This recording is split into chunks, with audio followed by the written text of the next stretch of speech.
یہ اچھے لوگ، ظاہر سی بات ہے ایسی تربیت کن کی رہی ہوگی، کس نے ان کی تربیت کی، کیسے ان کا یہ ذہن بنا؟ سینکڑوں اونٹ قربان کر دیا سعصع بن ناجیہ نے لوگوں کی، بچوں کی زندگیاں بچانے کے لیے۔ آج اگر کوئی ایسا کرے تو اس کو ملک کا ہیرو بنا دیا جائے گا، لیکن سعصع بن ناجیہ تمیمی کو کون جانتا ہے؟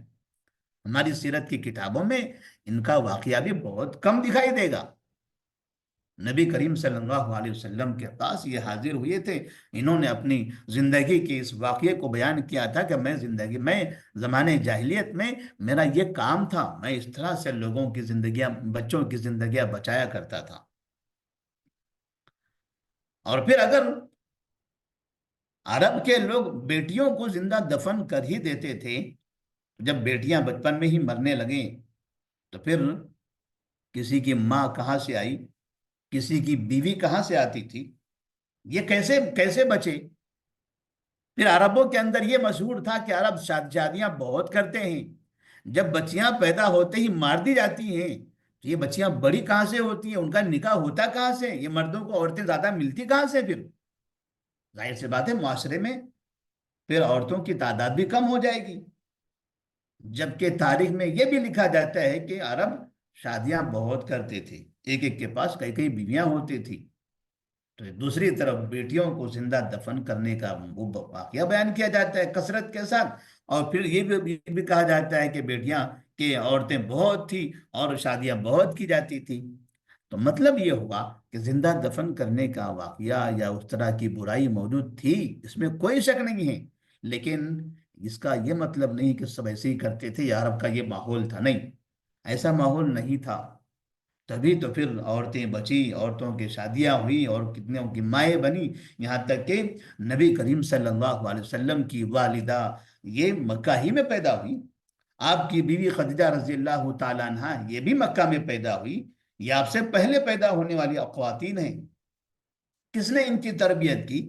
آپ کے ماں، آپ کی ماں کی تربیت کس نے کی؟ آپ کی بیوی خدیجہ رضی اللہ تعالیٰ عنہ کی تربیت کس نے کی؟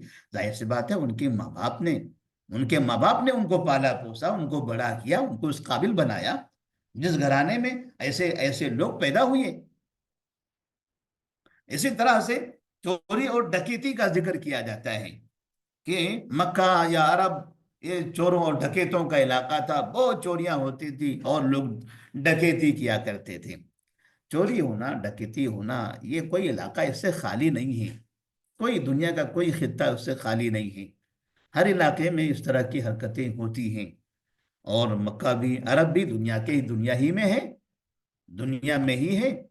تو ویسے ملک شام کہو، فارس کا علاقہ بولو، اور حبشہ کہو، یمن کہو، اس کے علاوہ جو یورپ کے علاقے ہیں، کیا جن جگہوں پر چوری اور ڈکیتی نہیں ہوتی تھی؟ کیا پہلے کے لوگ وہاں بہت شریف ہوا کرتے تھے؟ عرب لوگ ہی چور و ڈکیت ہوتے تھے؟ ظاہر سی بات ہے یہ انہیں اس طرح سے برائیوں کو لپیٹ کر عربوں کے ہی سر پہ ڈال دینا، یہ اصل غلط ہے، یہ غلط ہے۔ اور آپ کو انہی سیرت کی کتابوں میں پھر آگے جا کر یہ کہانیاں ملے گی، ہاشم کی کہانی، ہاشم جو نبی کے پردادا تھے، محمد بن عبداللہ بن عبد المطلب بن ہاشم، محمد بن عبداللہ بن عبد المطلب بن ہاشم، ہاشم آپ کے پردادا تھے۔ اس پردادا کے بارے میں تاریخ میں لکھا ہے کہ ہاشم ان کا نام ہاشم کیوں پڑا؟ کیونکہ یہ بہت مہمان نواز تھے، باہر سے آنے والے حجاج اور مسافرین کو یہ کھانا کھلاتے تھے۔ حاتم تائی، حاتم تائی یہ بھی تو عرب ہیں، یہ اسی علاقے کی انسان ہیں جن کی سخاوت اور جن کے مہمان نوازی پوری دنیا میں معروف ہے، مثالی انسان ہے۔ تو اس طرح سے عرب مہمان نواز ہوتے ہیں، یہ بھی معروف ہے۔ تو جہاں لوگ اتنا کھلانے والے، اپنی دولت مسافروں پر اتنا خرچ کرنے والے ہوں، تو وہاں کے ماحول کے بارے میں یہ کہا جائے کہ وہاں صرف چور اور ڈکیت ہوتے تھے، ظاہر سی بات ہے یہ تو غلط ہوگا۔ تو یہ کہا جا سکتا ہے کہ ہاں چوری اور ڈکیتی یہ برائی بھی تھی، لیکن اس کا یہ مطلب نہیں کہ بس یہی ماحول بنا ہوا تھا، وہاں کا ماحول بھی بڑا اچھا تھا، امن تھا وہاں پر، جیسے بدنظمی ہوتی تھی ویسے امن بھی تھا، مکہ مکہ خاص طور پر مکہ مکرمہ ایک مبارک شہر مانا جاتا تھا، مقدس جگہ مانا جاتا تھا۔ آپ نے قرآن میں پڑھا ہوگا، حدیث میں پڑھا ہوگا، باقاعدہ یہ 3 مہینے، 3 4 مہینے ایسے تھے جہاں جس میں یہ لوگ اربعۃ الحرم، 4 مہینے، 4 مہینے ایسے ایسے ہوتے تھے جن میں کفار مکہ یا عرب لڑائی نہیں کرتے تھے، چوریاں نہیں کرتے تھے، اور برائیوں سے اپنے آپ کو محفوظ کرتے تھے، اپنے آپ کو برائیوں سے، ہر طرح کی برائیوں سے بچا کر رکھتے تھے۔ کون سے مہینوں میں؟ 4 مہینے۔ سال میں 12 مہینے ہوتے ہیں، 12 میں سے 4 مہینے، 1 تہائی سال، 1 تہائی سال۔ ہمارے پاس کیا کوئی مسلمانوں کے درمیان کوئی ایسا مہینہ ہے جس میں ہم برائی نہیں کرتے؟ رمضان میں بھی کرتے ہیں۔ وہ کفار ہوتے ہوئے بھی 4 مہینوں کا احترام کر کے اس میں برائی نہیں کرتے تھے۔ اس کا مطلب خیر تھا، تبھی تو ان مہینوں کے اندر کم سے کم انہوں نے اپنے آپ کو برائی سے محفوظ کیا ہوا تھا۔ تو اس طرح جو سیرت کی کتابوں کے بارے میں یا بعض لوگ جو آ، ایسی برائیوں کا تذکرہ کر کے نبی کریم صلی اللہ علیہ وسلم کی قوم کو، آپ کے قبیلے کو، یا آپ کے شہر کو، یا آپ کے شہر کے لوگوں کو، عرب کو جو ایک عجیب انداز سے پیش کرتے ہیں، تو یہاں ہم نے آج کے اس موضوع میں آپ کو یہ سمجھانے کی کوشش کی ہے کہ برائیاں جیسے دنیا میں تھی ویسے وہاں بھی تھی، لیکن پھر بھی دنیا کے مقابلے میں وہاں کی برائیاں اور کم تھی۔ جیسے ہم نے بت پرستی کا ذکر کیا، پہلے سے ملک شام میں بازاروں میں فروخت ہوتے تھے، یہاں تو لوگ جانتے بھی نہیں تھے، یہاں کے لوگ تو جانتے بھی نہیں تھے۔ پھر مہمان نوازی بھی یہاں پر بہت تھی، لوگوں کے اندر یہاں سخاوت بھی بہت تھی، اور آخر میں دھوکہ اور بےمانی کا وہ تذکرہ ابھی باقی ہے۔ انشاءاللہ آگے کے درس میں ہم اس چیز کو بیان کریں گے، وقت تو ہو گیا ہے۔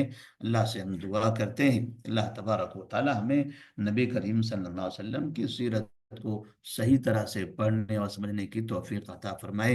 السلام علیکم ورحمۃ اللہ وبرکاتہ۔